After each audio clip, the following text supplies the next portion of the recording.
Krijesa më e fortë e Zotit.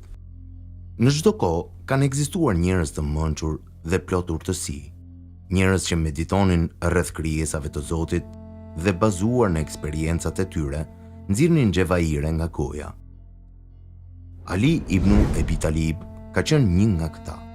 Njëherë dikush e pyeti: "Kush është krijesa më e fortë e Zotit?" Ai filloi të mendojë për një kohë të gjatë, pasi donte t'i jap një përgjigje të saktë. Kështu ai përfshihet në atë që sot quhet stuhi e trurit. Prandaj dhe ju përgjigj: mendoj se hekuri është krijesa më e fortë e Zotit. Pastaj hesht pak dhe shton. Po tani që shoh zjarrin që e shkrin hekurin, u sigurova se zjarri ishte krijesa më e fortë e Zotit.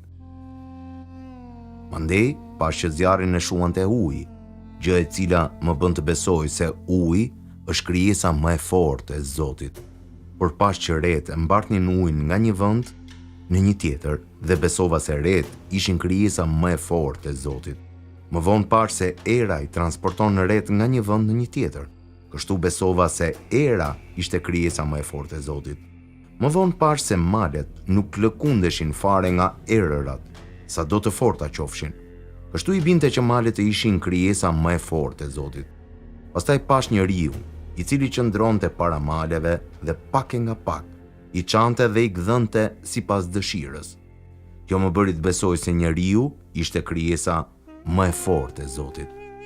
Por pash se ajo që e gjunjëzonte njeriun ishte pikërisht gjumi. Kështu që besova se gjumi ishte krijesa më e fortë e Zotit.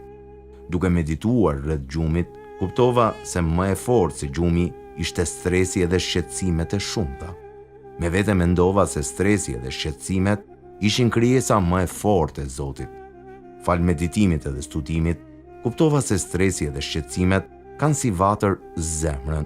Por rrjedhoi i binte që zemra të ishte krijesa më e fortë e Zotit. Por më vonë kuptova se këtë zemër e qetësonte dhe e relaksonte përmendja e Zotit. Prandaj krijesa më e fortë e Zotit ishte pikërisht përmendja e tij. Ajo që mashtoi këtë besim është edhe pasazhi i Kuranit ku Zoti thotë: ata që besojnë dhe u qetësohen zemrat me përmendjen e Zotit, e si të mos qetësohen zemrat me përmendjen e Zotit.